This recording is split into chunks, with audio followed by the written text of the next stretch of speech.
학개서 2장 5절부터 9절 말씀까지입니다. 제가 봉독합니다. 너희가 애굽에서 나올 때 내가 너희와 언약한 말과 나의 신이 오히려 너희 중에 머물러 있나니 너희는 두려워하지 말지어다. 나 만군의 여호와가 말하노라. 조금 있으면 내가 하늘과 땅과 바다와 육지를 진동시킬 것이요 또한 만국을 진동시킬 것이며 만국의 보배가 이르리니 내가 영광으로 이 전에 충만케 하리라. 만군의 여호와의 말이니라. 은도 내 것이요 금도 내 것이니라. 만군의 여호와의 말이니라. 이전의 나중 영광이 이전 영광보다 크리라. 만군의 여호와의 말이니라. 내가 이곳에 평강을 주리라. 만군의 여호와의 말이니라. 아멘. 학개서 오늘은 제7강 하나님의 위로와 진동할 역사라는 제목으로 말씀을 듣습니다. 앞선 2장 1절부터 4절은 학개 선지자의 4편의 설교 중 두 번째 설교 첫 번째 대지였습니다.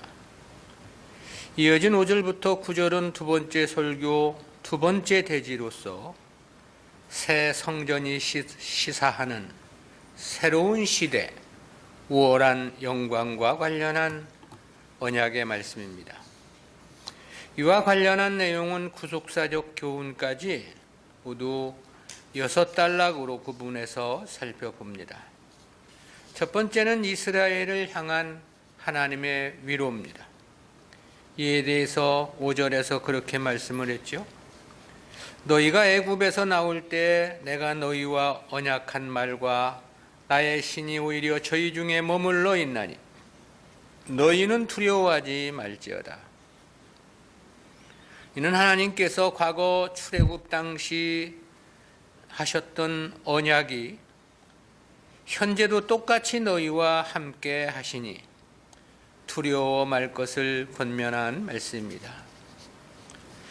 과거 바벨론에 멸망할 당시는 유다는 하나님의 함께 하심은 물론이거니와 보호하심을 받지 못했습니다. 때문에 나라는 망했고 백성들은 이방의 포로라는 참담한 상황을 맞게 되었죠. 그러나 그와 같은 멸망 속에서도 하나님은 70년 이후 회복을 약속하셨습니다. 때문에 하나님의 특별하신 역사로 이스라엘의 귀환이 이루어지게 되었던 거죠. 그리고 이제 성전을 재건하는 과정에서 낭망에 있던 귀한 민들에게 과거 출애굽 당시 그들과 함께 해주셨던 것처럼 역시 그들과 함께 해주실 것을 약속해 주시고 계신 것이죠. 여기서 머물러 있나니로 번역된 히브리어 오메데트의 원형 아마드는 원상 어떤 장소에 서 있는 상태를 가리키는 단어입니다. 본문에서는 능동태 분사형으로 사용되어서 하나님께서 선민 가운데 지속적으로 서 계신 상태를 강조합니다. 때문에 개역 개정판 성경은 계속하여 너희 가운데 머물러 있나니라고 번역을 했습니다.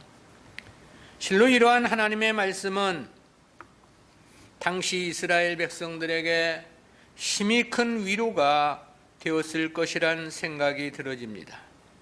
하나님께서 함께 해주시기만 한다면 그야말로 세상에 염려할 것은 없을 것이기 때문이죠. 때문에 너희는 두려워하지 말지어다라고 말씀을 했던 건데요. 물론 저들의 염려는 한두 가지가 아니었을 겁니다. 가장 우선적으로 또다시 사마리아를 비롯한 주변국들의 회방이 있지 않을까에 대한 염려가 있었을 것이고요. 그리고 자신들의 힘만으로 과연 성전을 완공할 수 있을 것인가에 대한 염려도 있었을 것입니다. 또한 성전을 짓는 동안 가족들의 생계는 어떻게 책임을 지는가에 대한 염려도 있을 수 있었겠지요. 그러나 하나님께서 함께해 주신다는 이 말씀은 천가지 만가지의 모든 염려 걱정을 불식시키고도 남았을 것이란 생각을 해보게 되는 거죠.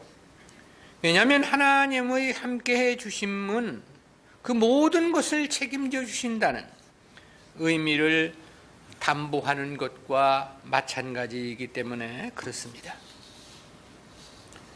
두 번째는 진동케 할 하나님의 역사인데요. 본달락은 하나님의 주권적 역사로 진동케 할 위대한 역사에 대한 보도입니다. 이에 대한 6절과 7절 상반절까지는 모두 넷으로 구분해서 살펴보겠습니다.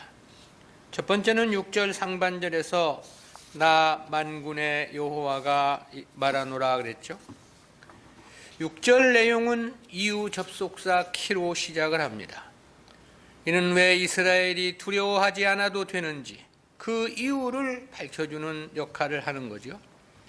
그리고 선포되는 예언의 확실성을 강조하고자 나 여호와가 말하노라라고 말씀하신 것입니다. 하늘과 땅을 주권으로 통치하시는 전능자이심을 강조한 건데요. 이어 언급될 진동케 할 역사의 필연적 성취를 강조함이라고 말할 수 있겠습니다. 두 번째는 6절 중반절에서 조금 있으면 그랬습니다. 이는 진동케 할 역사를 이루시는 시점과 관련된 표현이죠. 이에 해당하는 오드 아하트 메아트히라는 단어는 문자적으로 다시 한번 잠시 후라는 그런 뜻입니다. 이런 표현은 과거에 하나님께서 행하셨던 매우 크고 놀라운 진동의 역사를 암시한 표현입니다. 과거 노아 시대 대홍수 사건이나 출애굽 사건 등과 같은 심히 큰 역사적 사건을 염두에 둔 표현인데요. 그렇다면 이후 노아 홍수나 출애굽 사건과 같은 큰 진동의 사건이란 과연 무엇을 가리킨 표현일까? 그것은 메시아의 도래 및 새롭게 시작될 신약 구속사를 가리킨 말씀입니다. 그렇게 해석할 수밖에 없는 이유가 있는데요. 그것은 당시 귀환민들은 얼마 지나지 않아 오히려 타락하고 말라기 선지 이후 400년의 암흑기를 맞은 이후 주님이 오셨기 때문입니다. 아울러 이스라엘은 버림을 당하고 구속사는 세계 만국으로 확장되는 역사가 있었던 것이죠. 그렇다면 이 시점은 520년 정도 지나야만 하는 시점입니다. 그런데 왜 하나님은 조금 있으면이라는 표현을 하셨을까? 이는 천년이 하루 같은 하나님의 시간 개념의 표현이라고 해석할 수 있겠습니다. 실제 하나님의 영원하신 하나님 편에서 보면 이는 잠깐일 뿐이기 때문입니다. 세 번째는 6절 하반절에서 내가 하늘과 땅과 바다와 육지를 진동시킬 것이요 그랬습니다. 이는 하나님의 주권으로 이루어질 위대한 역사의 변화를 나타내는 건데요. 문장 서두에 내가로 번역된 히브리어 안에는 이 역사를 이루실 이가 하나님이심을 강조합니다. 그리고 하늘과 땅과 바다와 육지를 진동시킬 것이오라고 하심은 메시아의 도래, 즉 주님 탄생의 역사를 가리킵니다. 아울러 신약 구속사라고 하는 새로운 은혜의 시대를 함축한 표현이기도 합니다. 히브리서 기자는 진동과 진동치 않을 역사에 대해서 그렇게 진술한 바 있죠. 히브리서 12장 26절부터 28절까지인데요. 그때에는 그 소리가 땅을 진동하였거니와 이제는 약속하여 가라사대 내가 또 한 번 땅만 아니라 하늘도 진동하리라 하셨느니라. 이 또 한 번이라 하심은 진동치 아니하는 것을 영존케 하기 위하여 진동할 것들 곧 만든 것들에 변동될 것을 나타내심이니라. 그러므로 우리가 진동치 못할 나라를 받았은즉 은혜를 받자 이로 말미암아 경건함과 두려움으로 하나님을 기쁘시게 섬길지니 그랬습니다. 여기 이 말씀에서 보면 진동이란 이 변동될 역사를 가리킴인 것이 명백합니다. 때문에 히브리서 기자는 28절에서 영원한 하나님의 나라에 대해서 진동치 못할 나라라고 표현을 했습니다. 따라서 본문에서의 이 표현은 하나님께서 주도하시는 엄청난 역사의 평온화를 의미하는 것입니다. 그리고 그것이 곧 메시아의 도래인 거죠. 실제 스룹바벨 성전이 건축되고 그 이후 하늘과 땅과 바다와 육지를 진동한 변동의 역사는 메시아의 도래 말고는 다른 역사가 없었습니다. 성전 재건 이후 성벽의 재건까지 이루어지기는 했죠. 그렇지만 그 사건을 이렇게 표현하실 리는 만무합니다.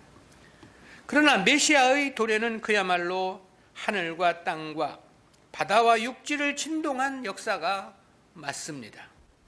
그것은 주님의 대속의 역사가 완성되었다는 것이 그렇습니다.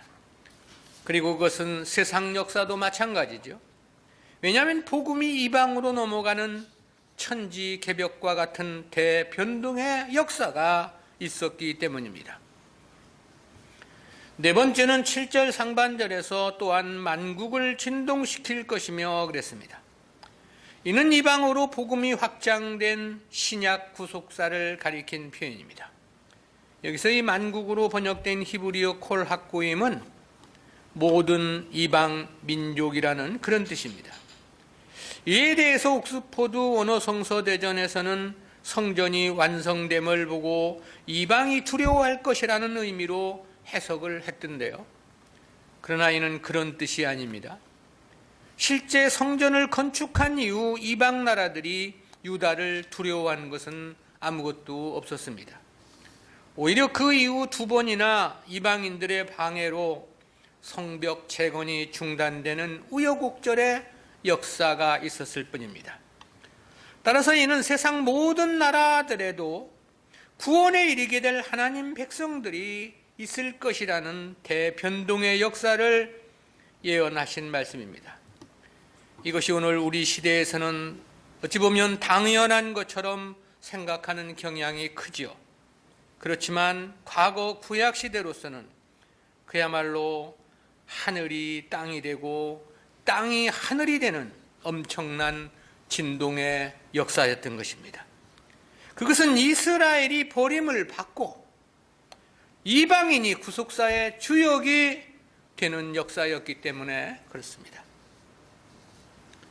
세 번째는 새 시대에 충만할 하나님 영광입니다. 본달락은 보다 구체적으로 새 시대의 역사를 계시해 준 말씀입니다. 이에 대한 부분은 내용을 둘로 구분해서 살펴봅니다. 첫 번째는 7절 중반절에서 만국의 보배가 이르리니 그랬습니다.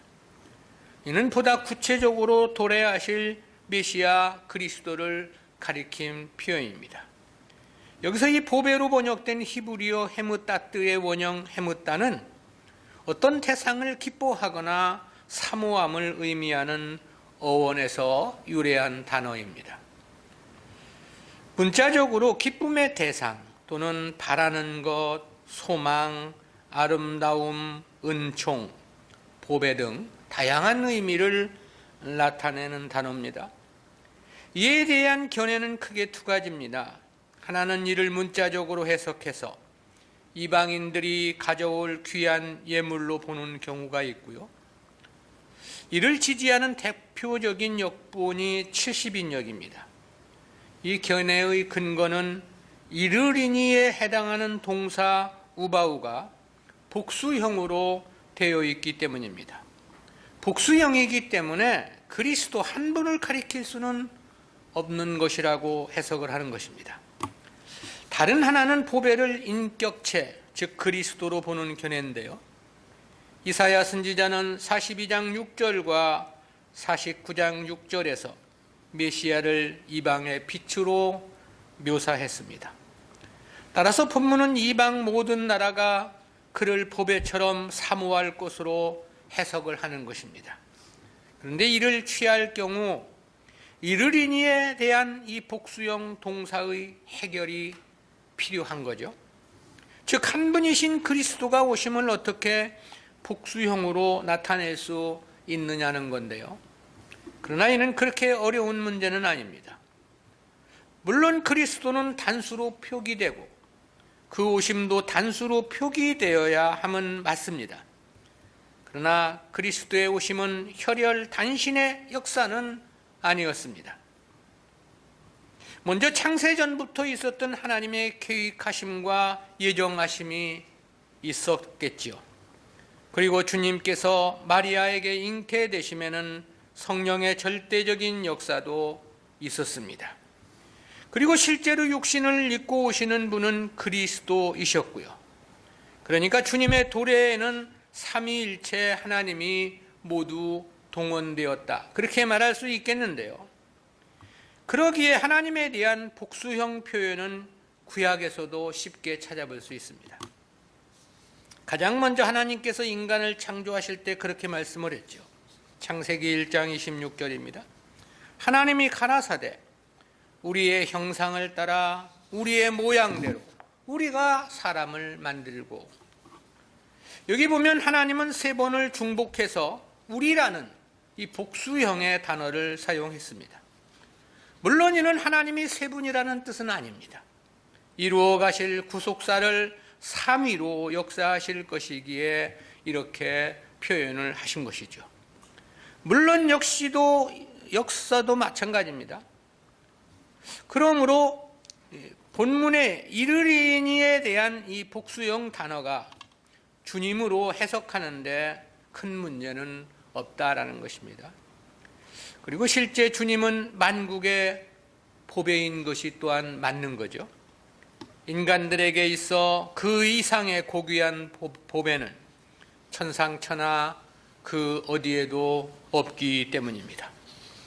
두 번째는 7절 하반절에서 내가 영광으로 이전에 충만케 하리라 만군의 여호와의 말이니라 그랬습니다.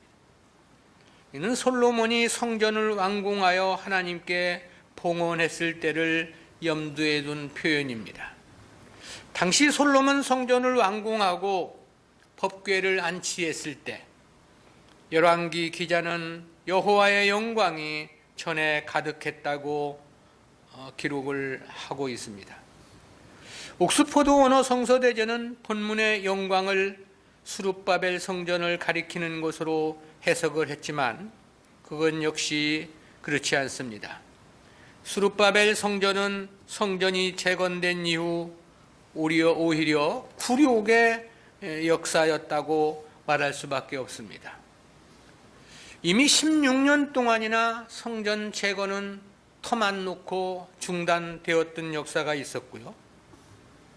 그리고 느헤미야 13장에 보면 이 성전 안에 성벽 재건을 방해했던 사마리아의 관리, 이 도비아의 방을 만들어 그에게 주었다고 그렇게 적시하고 있죠.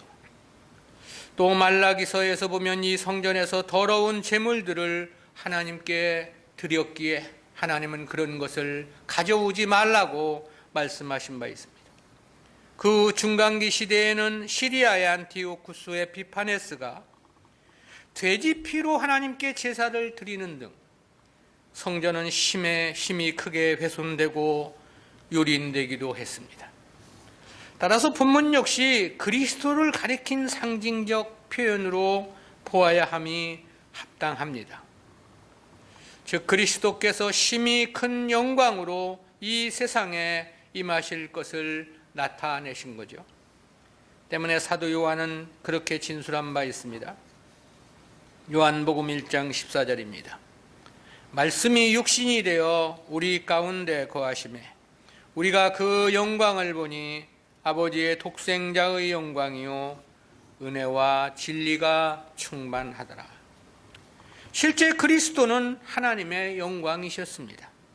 왜냐하면 창세전 선택하신 하나님 백성들의 구원을 완성하셨기 때문입니다. 따라서 성경은 주님에 대해서 그렇게 증언을 하죠. 빌립보서 2장 9절부터 11절입니다. 이러므로 하나님이 그를 지극히 높여 모든 이름 위에 뛰어난 이름을 주사 하늘에 있는 자들과 땅에 있는 자들과 땅 아래에 있는 자들로 모든 무릎을 예수의 이름에 꿇게 하시고 모든 입으로 예수 그리스도를 주라 시인하여 하나님 아버지께 영광을 돌리게 하셨느니라. 네 번째는 세상 모든 것의 주인 되신 하나님입니다. 8절 말씀이죠. 은도 내 것이요 금도 내 것이니라. 만군의 여호와의 말이니라. 이는 앞서 설명할 진동할 역사에 대한 확실성을 강조한 표현입니다. 그 당시 귀환민들의 수는 겨우 5만 명 정도밖에 되지 않는 지극히 적은 소수였습니다. 그러기에 재건되는 성전의 규모가 과거에 비해 지극히 초라하여 낭망했다고 그랬죠. 때문에 귀환민들은 이러한 도래할 영광에 대해서 의구심을 가질 수도 있는 문제였습니다. 얼마 안 되는 그 수로 무슨 영광스러운 역사를 이룰 수 있겠는가라는 의구심이겠죠. 당시 저들이 처한 형편에서 보면 충분히 그럴 수 있을 것이라는 생각은 해봅니다. 그러나 하나님은 모든 것의 주인이 하나님 당신이심을 강조하고 있는 거죠. 만사 만물의 주장자 되시는 만군의 여호와이심을 강조한 것입니다. 하나님 말씀은 반드시 성취될 수밖에 없다는 사실을 천명하신 거라고 말할 수 있습니다. 은도 하나님의 것이고 금도 다 하나님의 것이기 때문입니다. 다섯 번째로는 영광과 평강의 약속인데요. 앞선 내용은 하나님의 주권적 역사로 이루실 진동될 역사에 대한 예언이었습니다. 이어진 본문은 그 결과적인 측면에서 밝혀주신 말씀입니다. 이에 대한 구절은 내용을 둘로 구분해서 살펴보겠는데요. 첫 번째는 9절 상반절에서 이 전의 나중 영광이 이전 영광보다 크리라 만군의 여호와의 말이니라. 여기서 언급된 이전 영광은 솔로몬 성전을 가리킨 것입니다. 당시 솔로몬 성전은 어마어마한 양의 금과 은으로 장식이 되었지요. 모든 기구나 그릇들도 금으로 제작이 되었습니다. 그러나 이보다 나중 영광이 더 클 것을 말씀하신 거죠. 따라서 여기서의 나중 영광은 신약의 교회를 가리킴이라고 말할 수 있습니다. 그것은 신약의 교회는 보배이신 주님께서 그 머리가 되시고 주님의 몸된 교회가 되기 때문입니다. 대부분 주석가들은 본문을 당시 재건되는 스룹바벨 성전을 가리키는 것으로 해석을 합니다. 그러나 실제로 어떤 측면에서 비교해 보아도 과거 솔로몬 성전보다 스룹바벨 성전이 더 영광스럽다고 말할 만한 것은 없습니다. 성전의 규모, 성전이 존재했던 역사의 기간, 그리고 그 성전과 함께 하셨던 하나님의 은혜도 마찬가지입니다. 따라서 이는 하나님께서 진동케 하실 역사로 도래할 새로운 신약 시대의 교회가 갖게 될 영광을 가리켜 말씀하신 것으로 해석되어야만 합니다. 그러기에 바울은 구약시대 교회의 직분보다 신약교회의 직분이 더 영광스럽다는 측면에서 그렇게 이야기한 바 있죠. 고린도후서 3장 7절부터 9절까지입니다. 돌에 써서 새긴 죽게 하는 의문의 직분도 영광이 있어 이스라엘 자손들이 모세의 얼굴에 없어질 영광을 인하여 그 얼굴을 주목하지 못하였거든 하물며 영의 직분이 더욱 영광이 있지 않겠느냐. 정죄의 직분도 영광이 있은즉 의의 직분은 영광이 더욱 넘치리라. 신약의 교회가 구약의 교회보다 더 영광스러울 수밖에 없는 것은 분명합니다. 구약의 교회는 진동될 율법을 중심으로 세워진 교회였죠.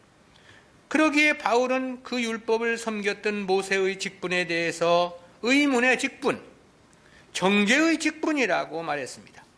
그렇지만 신약의 교회는 진동될 수 없는 그리스도께서 친히 머리가 되시는 것이죠. 그러기에 자신의 직분에 대해서는 영의 직분, 의의 직분이라고 이야기를 한 것입니다. 9번째는 9절 하반절에서 내가 이곳에 평강을 주리라 만군의 여호와의 말이니라 그랬습니다. 이 부분 역시 대부분의 주석가들은 1차적으로 당시 이스라엘 백성들을 가리킨 표현으로 봅니다. 근데 사실 그렇지를 않습니다. 왜냐하면 그 이후 역사를 보면 이스라엘 백성들은 인해 타락을 하고 결국 하나님으로부터 엄청난 징계와 그래서 환난을 당하게 되죠. 성전으로서의 면모도 제대로 지켜가지 못하는 것이 그 이후의 이스라엘의 역사입니다. 그러니까 평강을 주신다는 약속은 그 시대로서는 있을 수가 없는 거죠. 돌아와서 귀환을 했지만 독립을 이루지 못하고 곧바로 이방국들의 그 침략으로 말미암아 엄청난 환난과 시련을 당합니다. 그리고 말라기 시대 이후는 결국 400년 동안 암흑기를 맞게 되고 그 이후 맞이한 것이 이제 예수님이 오신 시대이고 그리고 AD 70년에 로마에 의해 망했으니까 실제 평강이 있을 날이 없었습니다. 이스라엘은. 때문에 여기서 궁극적으로 이 말씀은 평강의 왕으로 오시는 주님으로 말미암는 영적인 참 자유와 평강을 가리킴으로 해석할 수밖에 없습니다. 물론 당시 성전을 재건한 귀환민들이 영적으로 참된 기쁨과 잠깐이었지만 평강이 있었을 것은 분명할 겁니다. 그러나 본문 메시지의 핵심은 새 시대에 신약교회에 주어질 영적인 평강을 가리킨 것입니다. 실제 신약의 교회는 진동이 불가능한 완전한 구원의 은혜 속에서 살아가고 있는 것입니다. 그것은 그리스도의 대속이 이미 완성되었던 까닭이죠. 즉 이 평강은 주님의 대속이 이루신 구원의 완성적 개념의 평강인 것입니다. 절대 상실 불가능하고 결코 빼앗길 수도 없는 완전한 구원의 은혜를 표명함인 것입니다. 때문에 히브리서 기자는 그렇게 말한 바 있죠. 히브리서 12장 28절입니다. 그러므로 우리가 진동치 못할 나라를 받았은즉 은혜를 받자. 이로 말미암아 경건함과 두려움으로 하나님을 기쁘시게 섬길지니 그랬습니다. 우리는 이와 같은 말씀을 통해서 두 가지 구속사적인 교훈을 생각해 봅니다. 첫 번째는 하나님의 구원 역사는 절대 실패하지 않는다는 교훈입니다.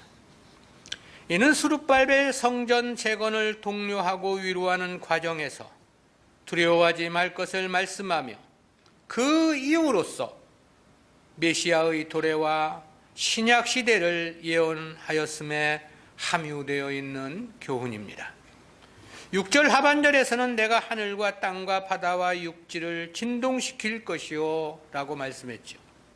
이는 하나님의 구속사에서 획기적인 대변동의 역사를 가리킴이라고 했습니다. 즉 메시아의 도래와 신약 구속사에 대한 천명인 것입니다. 그리고 7절 상반절에서는 또한 만국을 진동시킬 것이며 그랬습니다. 이는 그동안 전혀 하나님을 알지 못했던 이방인들이 하나님을 아바, 아버지로 부르는 대변동의 역사를 가리킴이라고 했습니다. 이사야 선지자는 이러한 진동의 역사를 그렇게 예언한 바 있습니다. 이사야서 65장 1절입니다. 나는 나를 구하지 아니하던 자에게 물음을 받았으며 나를 찾지 아니하던 자에게 찾아남이 되었으며 내 이름을 부르지 아니하던 나라에게 내가 여기 있노라 내가 여기 있노라 하였노라. 호세아 선지자도 그렇게 예언한 바 있습니다. 호세아서 11장 11절입니다. 저희가 애굽에서부터 새같이 아수르에서부터 비둘기같이 떨며 오리니 내가 저희로 각 집에 머물게 하리라. 나 여호와의 말이니라. 호세아 당시 애굽과 아수르는 이방을 대표하는 나라였습니다. 그런데 그곳에서 하나님께 나아올 자들이 있을 것을 말씀한 거죠. 한마디로 이방으로 확장될 신약 구속사에 대한 예언인 것입니다. 그런데 이러한 새 시대의 도래란 진동의 역사를 당시 성전 재건을 위로하는 과정에서 말씀해 주신 것입니다. 여기에는 매우 중요한 구속사적인 의의가 있는 거죠. 그것은 그 어떤 우여곡절의 역사 속에서도 하나님의 이 구원 역사는 하나님의 계획대로 진행될 것이라는 의미인 거죠. 당시 귀환민들은 열악한 환경 속에서 성전 재건을 4년 동안에 완성하게 되죠. 그러나 그렇다 하여 외부적인 환경이 크게 달라진 것은 없었습니다.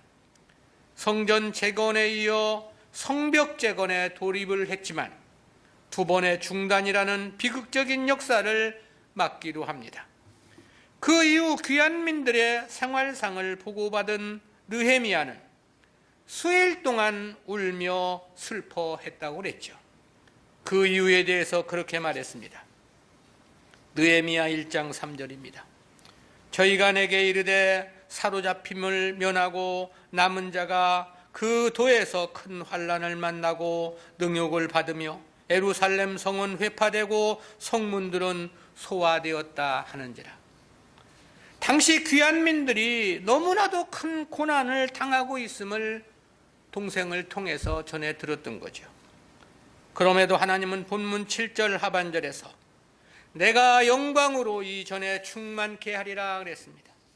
8절에서는 은도 내 것이요 금도 내 것이니라고 말씀했습니다.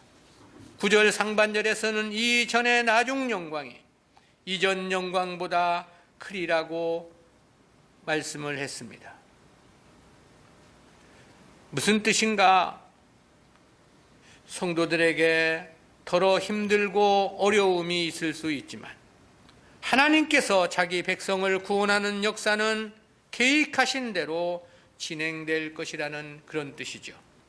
즉 하나님의 구속사는 절대 실패하지 않는다는 뜻입니다.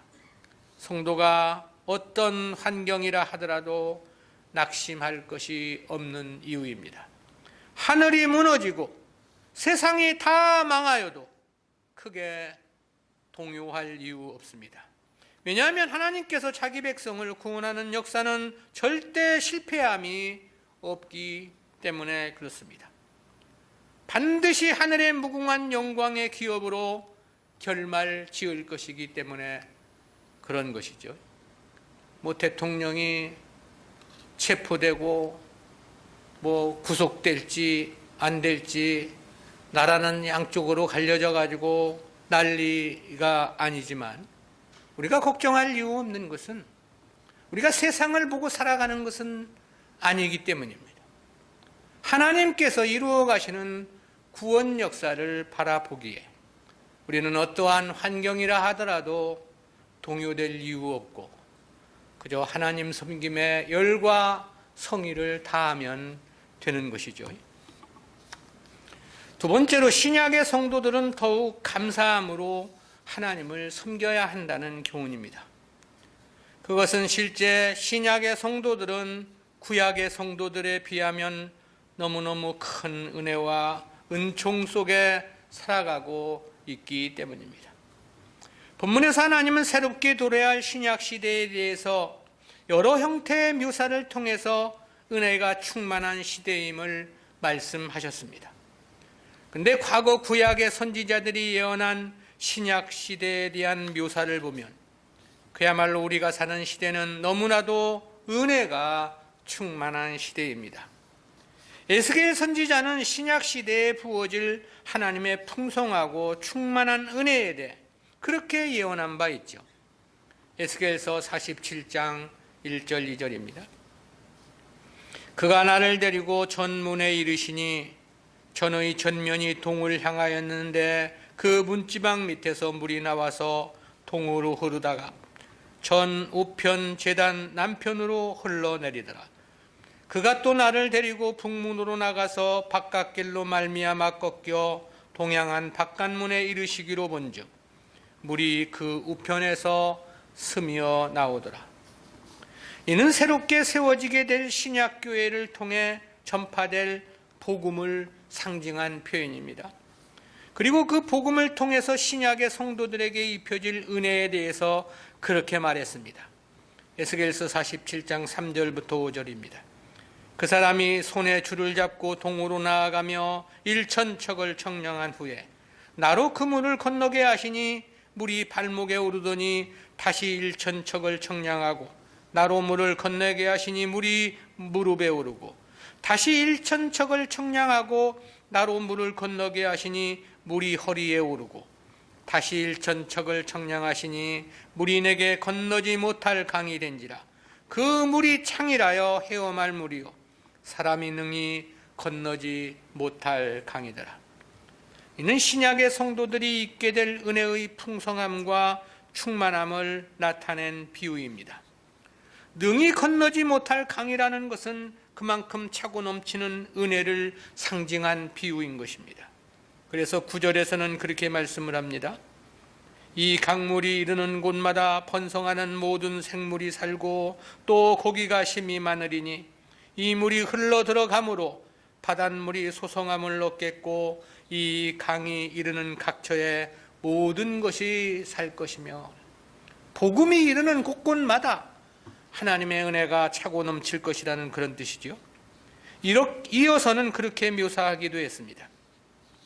에스겔 47장 12절입니다.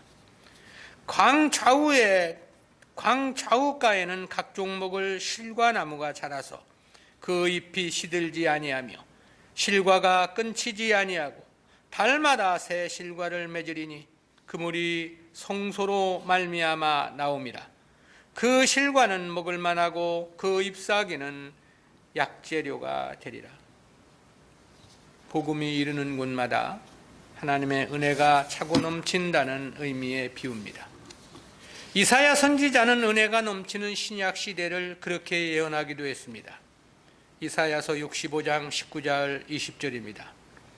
내가 예루살렘을 즐거워하며 나의 백성을 기뻐하리니 우는 소리와 부르짖는 소리가 그 가운데서 다시는 들리지 아니할 것이며 거기는 날수가 많지 못하여 죽는 유아와 수완이 차지 못한 노인이 다시는 없을 것이라. 곧 100세에 죽는 자가 아이겠고 100세 못 되어 죽는 자는 저주받은 것이니라. 이어서 그렇게 묘사하기도 했습니다. 이사야 65장 24절 25절입니다. 그들이 부르기 전에 내가 응답하겠고 그들이 말을 마치기 전에 내가 들을 것이며 이리와 어린 영이 함께 먹을 것이며 사자가 소처럼 짚을 먹을 것이며 뱀은 흙으로 식물을 삼을 것이니 나의 성산에서는 해함도 없겠고 상함도 없으리라. 여호와의 말이니라. 이와 같은 예언을 했던 선지자나 그 예언을 들었던 과거 구약의 성도들은 이러한 새 시대를 한없이 동경하며 그 시대를 부러워했을 것이라는 생각을 해봅니다. 그런데 그때가 바로 우리가 살아가고 있는 지금의 시대인 거죠. 사람들에게는 산소가 심히 중요하지 않습니까? 그렇지만 그것에 대한 고마움을 우리는 느끼지 못합니다. 그것은 산소가 너무나도 충만하기 때문에 그렇습니다. 역시 인간에게 물은 매우 귀한 것입니다. 그럼에도 이에 대해서 그렇게 크게 귀함을 느끼지 못하는 것 역시 물은 그야말로 물처럼 흔하기 때문이죠. 신약의 성도들에게 하나님의 은혜가 그렇습니다. 은혜가 너무나 크고 너무나도 차고 넘치는 것입니다. 그래서 은혜가 은혜인 줄도 모르고 살아가고 있는 것입니다. 율법의 속박에서 해방된 것 하나만 하더라도 너무나도 큰 은혜입니다. 죄에서의 완전한 해방. 그래서 하나님을 아바 아버지로 부르며 산다는 것은 실로 구약의 성도들은 꿈속에서조차 생각 못할 은혜입니다. 때문에 죄를 짓고 또 지어도 하나님의 긍휼은 계속됩니다. 그토록 믿음 생활이 지지부진하고 자기만을 중심으로 살아도 하나님의 은혜는 여전하죠. 구약시대의 이사야 선지자는 그렇게 증언한 말씀이 있습니다. 이사야서 4장 1절입니다. 그날에 7 여자가 한 남자를 붙잡고 말하기를 우리가 우리 떡을 먹으며 우리 옷을 입으리니 오직 당신의 이름으로 우리를 칭하게 하여 우리로 수치를 면케하리라. 이는 한 남자에게 7 여자가 달라붙어 자신의 남편이 되어주기를 애걸복걸하는 양태의 비유적 표현입니다. 당시 여인들에게 남편이 없다는 것은 가장 큰 수치였습니다. 때문에 한 남자를 붙잡고 7 여인이 아내로서의 권리를 포기하고 다만 그 남편이라는 이름만 허락해 준다면 허락해 주어서 우리의 수치를 면케해달라고 사정하고 있는 거죠. 그것은 그 시대는 하나님의 심판과 잦은 전쟁에 수많은 남자들이 수없이 죽어갔기 때문입니다. 그에 비하면 오늘 우리 시대는 그야말로 100세에 죽는 자가 어린아이인 것처럼 하나님은 참고 또 참고 오래 참아 주시는 것입니다. 신약의 성도가 더욱더 하나님께 감사함으로 섬겨야 하는 이유입니다. 더욱더 마음과 뜻을 다해서 하나님 역사에 충성을 다해야 하는 것입니다. 구약의 성도들이 그토록 갈망하고 사모할 수밖에 없었던 그 새로운 시대, 그 은혜의 시대를 신약의 오늘 우리들은 아무런 값도 지불하지 않고 공짜로 살아가고 있기 때문에 그렇습니다. 정말 너무너무 감사한 은혜입니다. 늘 우리 입에서 감사가 떠나지 않도록 해야 할 것이라는 생각도 해보게 됩니다. 기도합니다. 사랑의 하나님 은혜 감사합니다. 오늘도 귀한 말씀을 통해서 오늘 우리 시대를 살아가는 하나님 백성들이 얼마나 심히 큰 은혜 속에 살아가고 있는가를 저희들로 하여금 밝히 깨닫게 해주심 진실로 감사합니다. 주여 늘 감사한 마음으로 하나님 섬김에 열과 성의를 다하게 하시고 오직 주님 뜻에 합당한 삶으로 주님께 영광 돌리는 우리 모두가 될 수 있도록 인도해 주옵소서. 감사드리옵고 예수님의 이름으로 기도드리옵나이다. 아멘.